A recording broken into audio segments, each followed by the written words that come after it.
You wake up, the silence cuts. No messages, no good morning, no sign that anyone remembered you exist. You grab your phone, scroll the screen, see photos of people gathered, laughing, connected, and you're there, invisible, forgotten, as if you'd been erased from other people's lives without warning. It's not the first time. You've cried about this before. You've begged for presence. You've asked yourself what's wrong with you. Why does everyone have someone except you? The pain isn't just loneliness. It's the certainty that your absence made no difference, that nobody missed you, that you're disposable, replaceable, easily forgotten. You try to stay busy, work, clean, watch anything, but when the silence returns, it brings with it the question you fear most. What if I die alone? What if I never have anyone for real? And then comes the worst thought of all, the one that cuts like glass. Maybe God forgot about me too. But what if the loneliness you're living through isn't abandonment? What if it's something much deeper, much more sacred? What if God didn't leave you alone, but separated you on purpose? What if the silence you call punishment is actually the only place where you can finally hear what He's always wanted to tell you? What if the pain of being alone isn't the end, but the beginning of something that will change everything? What if you were never really abandoned? What if, for the first time in your life, you're about to discover that you were never alone? Because God didn't isolate you, He initiated you. And what comes now will rebuild everything. You've been alone for months, maybe years, and it's not by choice. It's because everyone left, pulled away, disappeared, abandoned you. You try to look strong on social media, post smiling photos, write motivational captions, but when you turn off your phone, the mask falls, and you ask yourself, why doesn't anyone stay? People look for you when they need something, call you when they're in crisis, text you when they want to vent, but when you need them, where are they? Gone, busy, we'll talk later. You've gotten used to eating alone, sleeping alone, solving everything alone, crying alone. You've become an expert at pretending you're fine when inside you're falling apart. And the worst part, you start believing the problem is you, that you're too heavy, too intense, too needy, that people get tired of you because you're not enough. So you pray, you beg God, send someone, a Lord, anyone. I can't live like this anymore. But God stays silent, and you feel betrayed even by Him. But what if I told you that God didn't leave you alone because He hates you, but because He loves you too much to let you keep depending on others like it's an addiction? What if loneliness isn't punishment, but spiritual surgery? What if the people who left weren't who you lost, but who God removed? What if you're in the desert not because you were abandoned, but because you're being prepared? What if God's silence isn't absence, but the only way for you to finally stop screaming for human attention and start hearing what He's always wanted to tell you? Because you're not alone. You're being initiated. And the difference between those two things is what will change your entire life. Stop right now, take a deep breath, and click the subscribe button. Because if you made it this far, it wasn't an accident. It wasn't the algorithm. It was God putting this video in front of you at the exact moment you needed to hear this most. This channel isn't about pretty phrases you'll forget in 5 minutes. It's about truths that pull you out of the pit, about psychology that names your pain, about faith that transforms your story. Every video here reveals why you're suffering and what God is teaching you through it. You don't have to pretend you're okay anymore. You don't have to carry everything alone anymore. Subscribe now and let God use every story on this channel to rebuild what was broken inside you. You know what your biggest fear is. It's not being alone. It's discovering that you were always disposable, that your presence never made a real difference in anyone's life. This fear has deep roots. It probably started in childhood. Maybe one of your parents was physically present but emotionally absent. Maybe you learned early that to be loved, you needed to be useful. So you became the friend who always helps, the daughter who always fixes things, the woman who's always available. You gave, hoping someone would finally stay, but nobody stayed. And then you entered a vicious cycle. The more people left and the harder you tried to be indispensable, the more you erased yourself, the more you accepted crumbs thinking it was love.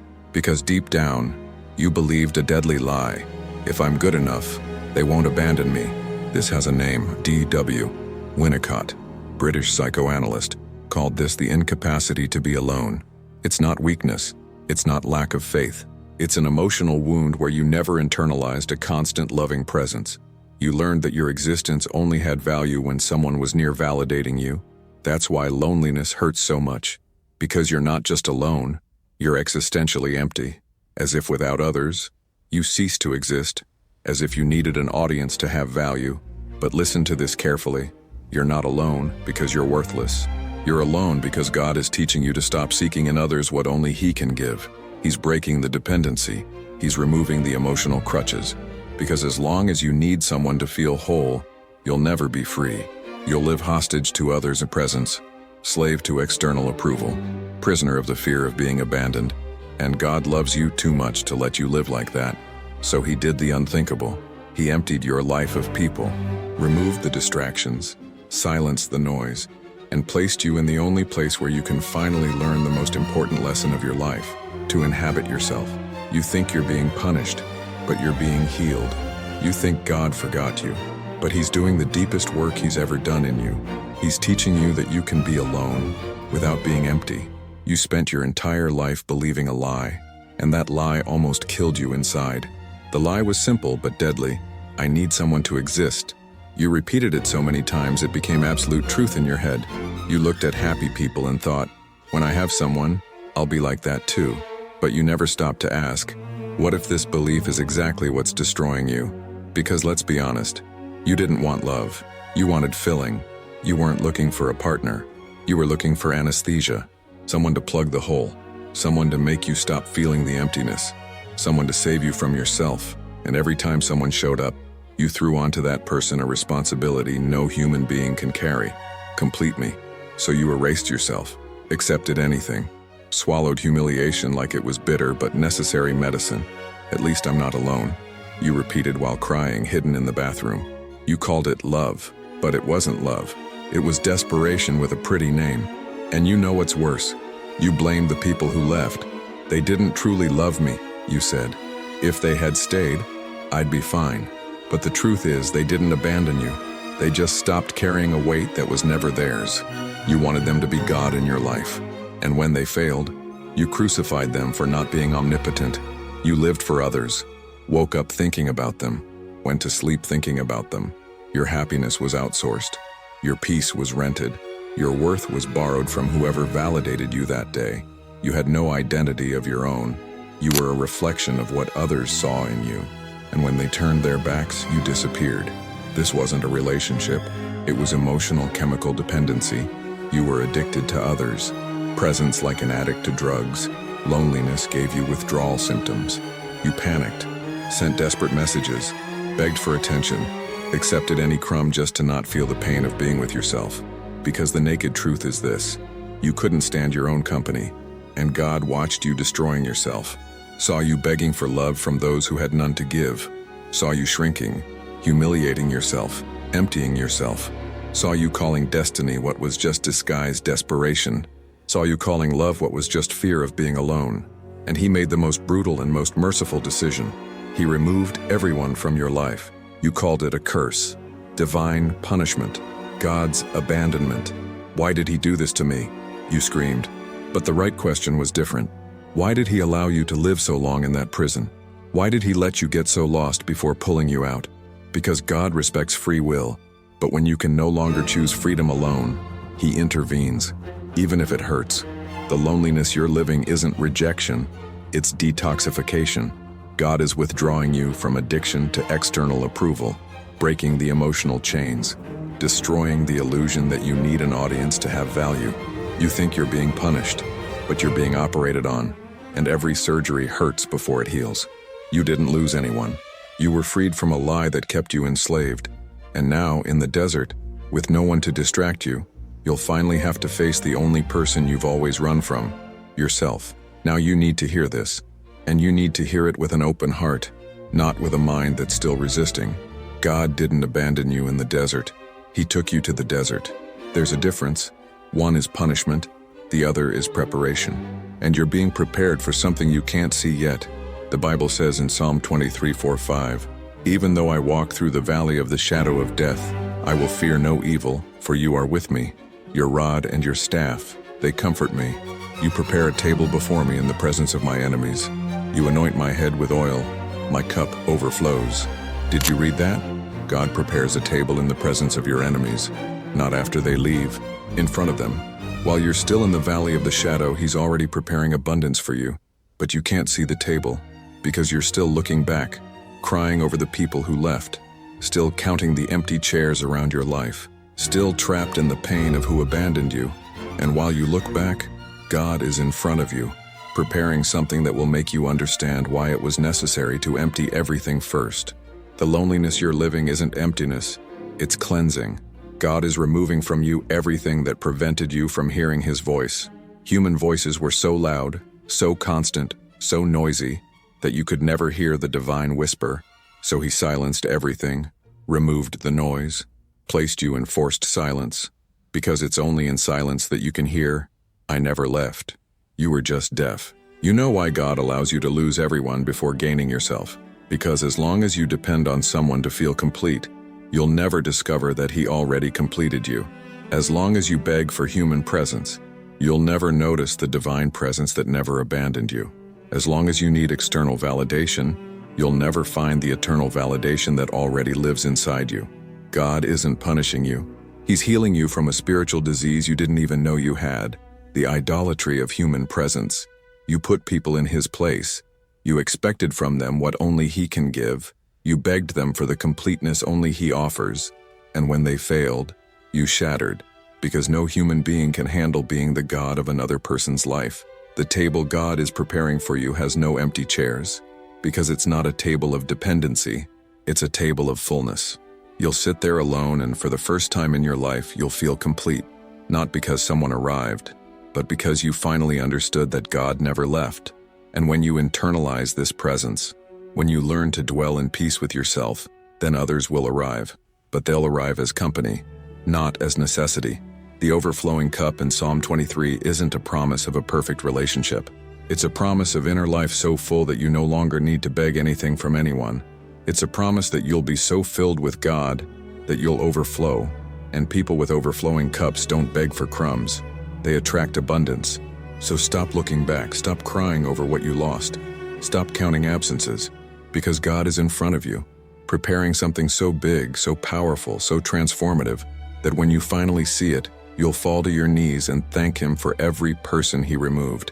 You'll understand it wasn't abandonment, it was liberation, and you'll finally take a deep breath, look in the mirror, and recognize the woman standing there, whole, healed, free, not because someone arrived, but because God never left. Pause the video now, take a deep breath, and write in the comments, God never left. Let these 3 words remind you, every time you come back here, that you were never alone, that the presence you searched for so much was always inside you. Now comes the part that will separate those who just hear truth from those who actually live it, because information without transformation is just spiritual entertainment. You can know all this in your head and stay exactly the same way. So listen, God didn't bring you here just to understand. He brought you to act. The first thing you need to do is brutal but necessary. Stop stalking other people's lives. Stop looking at stories. Stop spying on profiles of those who left you. Stop checking if so-and-so posted a happy photo while you're bleeding. You think you're just looking, but actually, you're feeding the wound. You're pouring salt on the pain. You're preventing healing. Every time you look at the life of who abandoned you, you're telling your brain, I still need this person to be happy. You're reinforcing the dependency. You're keeping the prison open. And as long as you do this, you'll never be free. Never. Because freedom doesn't come when the other person returns. It comes when you stop needing them to return. So block, delete, erase the traces. But what if he tries to talk to me? So what? If God wants someone back in your life, no block in the world will prevent it. But you need to create emotional distance. You need to build a protective wall between you and obsession. You need to give yourself a chance to breathe without poison entering through your eyes, and there's more. You're going to do something that will seem crazy at first, but it's exactly what will heal you. You're going to start having daily meetings with God in silence. It's not desperate prayer asking Him to send someone. It's prayer of presence. You'll wake up, grab a cup of coffee or tea, sit in silence, and simply be with Him, without asking for anything, without begging for anything, just being. At first it will be strange, uncomfortable, You'll want to grab your phone. You'll want to flee from silence, because silence exposes everything you've been avoiding feeling. But it's exactly there, in that discomfort, that healing happens. It's there that you learn to inhabit yourself. It's there that God begins to speak, not with an audible voice, but with a peace you've never felt before. A peace that doesn't depend on who is or isn't in your life.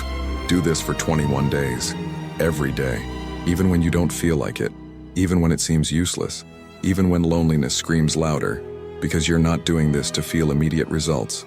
You're doing this to reprogram your soul, to teach your heart that it can be at peace without an audience, that you can be complete without human company, that God is enough. And you know what will happen. You'll start feeling something you've never felt, fullness in solitude. It's not artificial happiness, it's not pretending.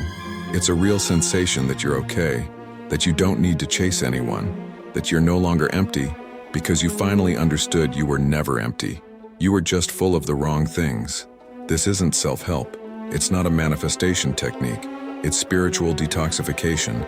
It's you learning to breathe without depending on human oxygen. It's you discovering that God's presence isn't a poetic metaphor. It's palpable reality. It's constant company. It's unconditional love that doesn't disappear when you fail, doesn't abandon you when you're heavy, doesn't discard you when you age. And when you internalize this for real, when you no longer need anyone to feel whole, then the right people will arrive. But they'll arrive to add, not to complete, because you'll already be complete. And complete people don't attract dependents. They attract partners. They don't attract emotional vampires. They attract reciprocity. Now comes the second strategy, and this one will hurt. It will confront you. It will make you question everything you believed about forgiveness and healing. But that's exactly why you need to do it. Because real healing isn't comfortable. It's surgical. You're going to write a letter, not to send, to burn. A letter to each person who abandoned you, hurt you, left you bleeding. You're going to put on paper everything you never had the courage to say.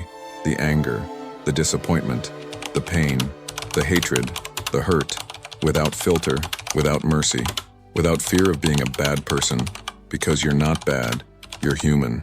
And humans bleed when they're cut. Write everything. You destroyed me. You made me believe I was worthless. You used me and then discarded me like trash. You promised to stay and disappeared without explanation. Let it out. Because as long as this is trapped inside you, you won't be able to move forward. You'll keep carrying the weight of those who already left. You'll keep giving power to those who don't even deserve to be remembered. And when you finish writing, when you put the last word on paper, you're going to do something that will change everything. You're going to burn it. You'll take that letter, light a match, and watch it turn to ash. And while the paper burns, you'll say out loud, I release you from my life. I release you from my heart. I release you from my peace. It's not cheap forgiveness. It's surgical forgiveness. It's you cutting the emotional umbilical cord that still tied you to those who already left. But there's an important detail. You're not doing this for the person who hurt you. You're doing it for yourself. Because forgiveness isn't pretending it didn't hurt. It's not saying, it's okay when it's not. Forgiveness is you deciding you won't let past pain govern the present anymore. It's you choosing freedom instead of emotional prison. It's you saying, you hurt me, but you won't have power over me anymore. And after you burn the letter, there's the second part, the hardest one. The one that will prove if you really want to be healed or just want to appear healed. You're going to pray for who hurt you. You'll kneel and ask God to bless that person's life, to heal their pain, to free them from their own emotional prisons. Seems impossible, seems insane. Good. Then you understood the level of healing God wants to give you. Because when you can pray for who destroyed you, you're no longer trapped. You're no longer bitter. You're no longer hostage to hurt. You became truly free. And real freedom isn't absence of pain. It's the ability to feel the pain and still choose love. Choose peace. Choose to let go. Jesus said, pray for those who persecute you, not because they deserve it, but because you deserve to live without poison inside you. At first, the prayer will come out stuck. It will seem like a lie. It will seem like you're faking holiness, but keep praying every day for 7 days, and on the 7th day, something will break inside you. You'll feel the chain falling. You'll feel the weight leaving. You'll feel your heart lighter than it's been in months, maybe years, because you finally let go. And when you release who hurt you, you free yourself along with them. This is the healing that transforms. It's not motivational therapy. It's not a psychological technique. It's spiritual power. It's you using the most powerful weapon that exists, radical forgiveness. And radical forgiveness doesn't mean going back to who hurt you, doesn't mean giving a second chance to who doesn't deserve it.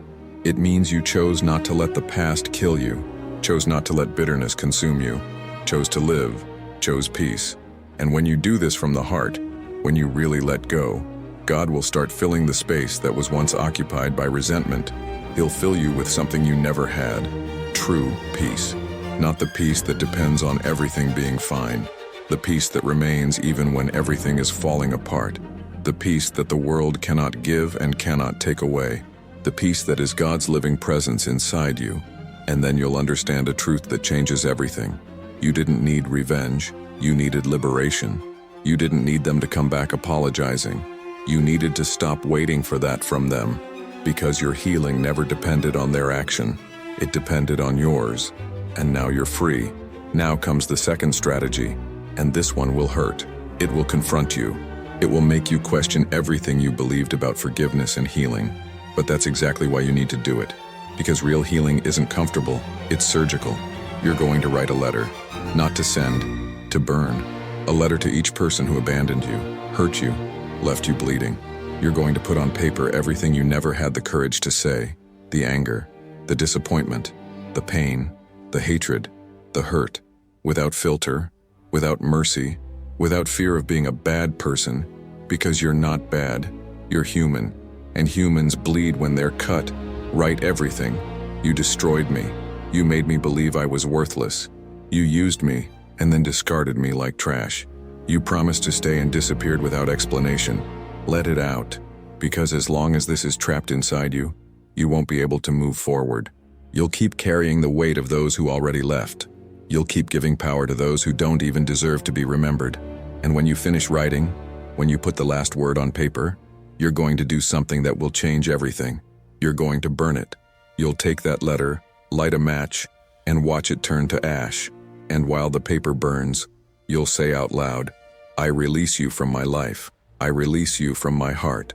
I release you from my peace. It's not cheap forgiveness. It's surgical forgiveness. It's you cutting the emotional umbilical cord that still tied you to those who already left. Carl Jung said something that needs to sink deep into your soul. Everything that irritates us about others can lead us to an understanding of ourselves. You know what that means? That the pain you feel isn't just about what they did to you. It's about what you still need to heal inside yourself. The people who hurt you weren't just villains in your story. They were mirrors of your own unhealed wounds. And until you face these wounds, you'll keep attracting the same pain with different faces. But there's an important detail. You're not doing this for the person who hurt you. You're doing it for yourself. Because forgiveness isn't pretending it didn't hurt. It's not saying it's okay when it's not. Forgiveness is you deciding you won't let past pain govern the present anymore. It's you choosing freedom instead of emotional prison. It's you saying, you hurt me, but you won't have power over me anymore. And after you burn the letter, there's the second part, the hardest one. The one that will prove if you really want to be healed, or just want to appear healed. You're going to pray for who hurt you. You'll kneel and ask God to bless that person's life, to heal their pain, to free them from their own emotional prisons. Seems impossible? Seems insane? Good. Then you understood the level of healing God wants to give you. Because when you can pray for who destroyed you, you're no longer trapped. You're no longer bitter. You're no longer hostage to hurt. You became truly free. And real freedom isn't absence of pain. It's the ability to feel the pain and still choose love, choose peace, choose to let go. Jesus said, pray for those who persecute you, not because they deserve it, but because you deserve to live without poison inside you. At first, the prayer will come out stuck. It will seem like a lie. It will seem like you're faking holiness. But keep praying, every day, for 7 days. And on the 7th day, something will break inside you. You'll feel the chain falling. You'll feel the weight leaving. You'll feel your heart lighter than it's been in months, maybe years, because you finally let go.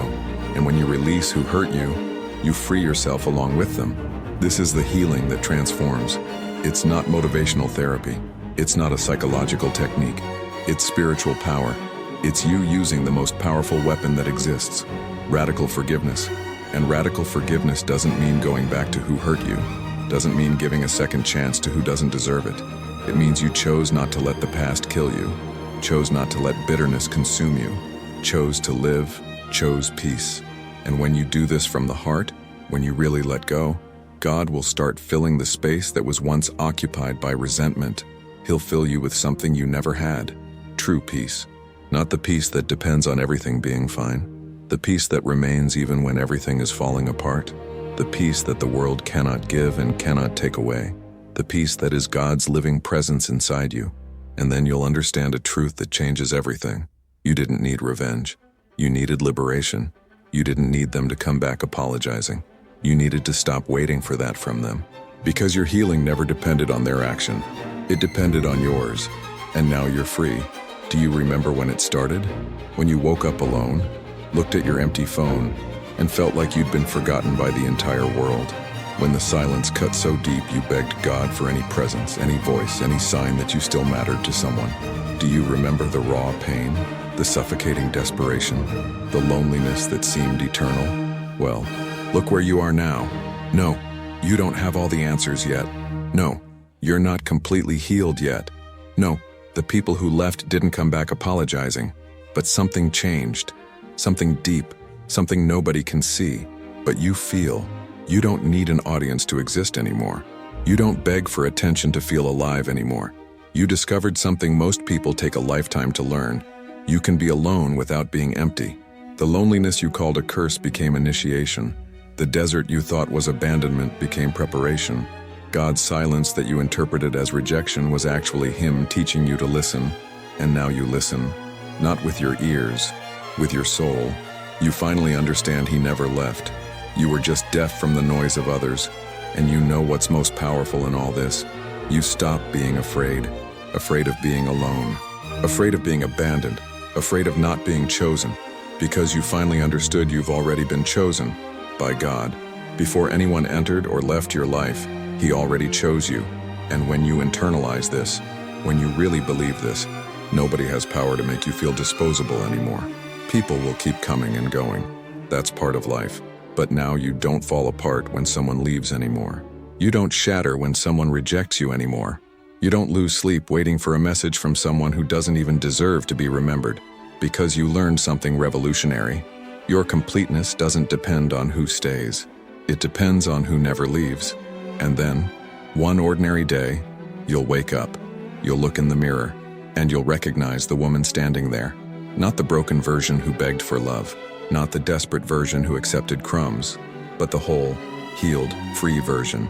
The woman God always wanted you to be, the woman who needed the desert to be born, the woman who discovered loneliness isn't punishment, it's sanctuary.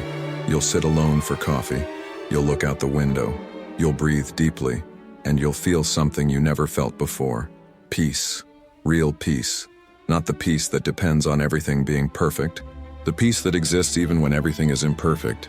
The peace that comes from within, the peace that is God's presence dwelling in you, the peace nobody can give and nobody can take away. And when the right people arrive, and they will arrive, you won't cling desperately. You won't erase yourself. You won't accept less than you deserve, because now you know who you are. You know whose you are. You know you were chosen, loved, completed by God. And people who know their worth don't beg, don't plead, don't accept crumbs. They choose reciprocity, or choose peace alone. So breathe, look back, see all the path you've walked, from desperation to peace, from dependency to freedom, from emptiness to fullness, and give thanks. Thank the loneliness that healed you. Thank the people who left so you could learn to stay. Thank the silence that taught you to listen. Thank the desert that transformed you, because you're not alone anymore.